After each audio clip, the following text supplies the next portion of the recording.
খ্রিস্টানি culture কায়েম হবে, বাংলা মুসলমান অন্তত ইসলাম প্রেমিক যারা, আল্লাহ প্রেমিক যারা, তারা কখনো মানতে পারে না। আপনারা কি মানবেন?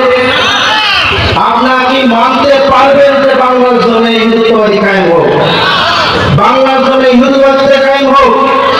এই বাংলার জমিনের জন্য রক্ত দিয়েছিলেন শাহজালাল, শাহজালাল, যুগে যুগে উনি রক্ত দিয়েছেন, যুগে যুগে উনি রক্ত দিয়েছেন, জুনায়েদ বাংলাদেশে চলে গিয়েছেন, আল্লাহ মোহাম্মদ শফি চলে গিয়েছেন, চরমায়ের বিরোধ নির্যাতন সহ্য করেছেন, যুগে যুগে যে আল্লামায়ে কেরাম হয়েছেন হক কথা বলার জন্য, ইসলামের কথা বলার জন্য, আল্লাহর জমিনে বাংলাদেশে ইসলাম প্রতিষ্ঠা করার জন্য, ইসলামের দাওয়াত দেওয়ার জন্য রক্ত দিয়েছেন, জীবন দিয়েছেন।